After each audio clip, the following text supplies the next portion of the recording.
Welcome to this explainer. Today, we're unlocking something pretty incredible. We're diving into an exclusive, high-level strategic playbook used by global organizations like the UN. Think of this as a deeply important internal toolkit, one that's specifically designed to guide senior leaders in driving massive systemic change. And look, this isn't just high-in-the-sky theory. We're talking about the actual tactical communication tools used on the ground to tackle literally one of the most critical challenges any institution can face. What is SEA, and why should I care? You might be surprised, but according to our source text, these are the exact questions frequently asked by personnel, partners, government officials, and even donors. By the way, SEA stands for Sexual Exploitation and Abuse. When key stakeholders are asking these kinds of questions, it reveals a pretty dangerous knowledge gap. It shows us that people often just don't understand the absolute urgency of preventing SEA, or the vital role they play in supporting those efforts. So as a leader, your very first hurdle, overcoming that exact gap. So, the crucial point is this. While you're definitely going to encounter resistance or misunderstanding along the way, a senior leader's influential position is the ultimate solution. Your voice has this entirely unique power. If you leverage it correctly, it can drive essential organizational reforms. It's the key to stripping away the secrecy and the shame that so often surround the issue of sexual exploitation and abuse. Plus, it ensures that funding and resources are actually made available to solve the problem. Okay, so here's our roadmap for this explainer. First, we'll look at the leadership platform. Second, actions for senior leaders. Third, tailoring the message.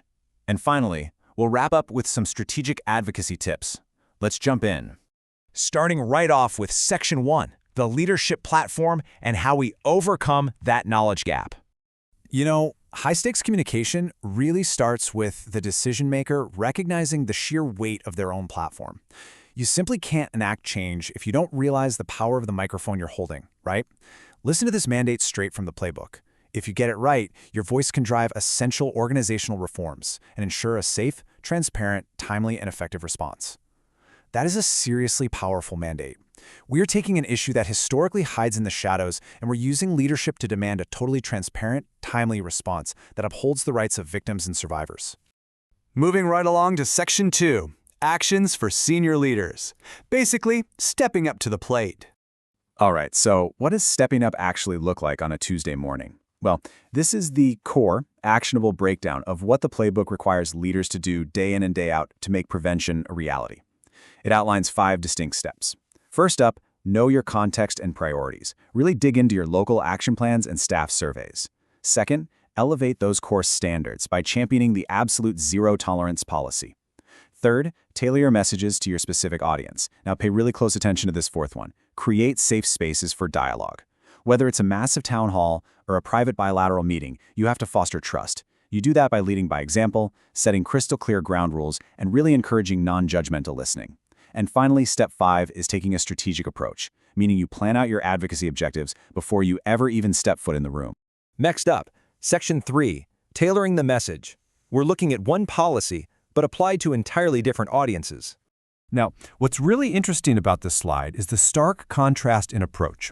We have one overarching policy, zero tolerance, but how we actually communicate it has to shift dramatically depending on who is sitting across the table. When a leader's speaking to UN personnel, the message is incredibly strict and rule-based. You reiterate zero tolerance, mandatory reporting, and you make it clear that failure to report is straight-up misconduct. But look at the other side. When communicating with victims and survivors, the entire tone pivots. The playbook absolutely requires a trauma-informed approach here. You have to convey deep empathy, offer honest, realistic support, and make sure any dialogue happens in a space where they feel completely comfortable. It's the exact same ultimate goal, but you're using completely different communication tools. Let's dive into how this looks in the actual field toolkit. If you look at 203 from the manual, specifically the section for local communities, it's pretty amazing. The playbook gives leaders very specific, tangible examples of what to say. It tells them to remind communities that protection and assistance are always free, and that personnel can never, ever request favors in exchange for that assistance. It literally scripts out the message for them. You have rights. You have the right to report any case without fear of retaliation. Having it scripted like that ensures the message stays crystal clear right down to the grassroots level. And it doesn't stop there. The matrix keeps adapting. When leaders are talking to donors, for instance, the playbook instructs them to pivot and focus on transparency, showing how resources are being used wisely to maximize prevention efforts. But then, when addressing the media, the focus shifts again, this time to strict accountability and openly acknowledging risk factors, like how situations of crisis or forced displacement create the highest risks for exploitation. Honestly, the toolkit leaves nothing to chance. Every single audience gets a perfectly tailored, highly strategic approach. I want you to listen really closely to this specific messaging directed at victims. I take your experience seriously. I am sorry this happened to you. It was not your fault. Empathetic communication here isn't just some HR nicety. It is a formalized, institutional requirement.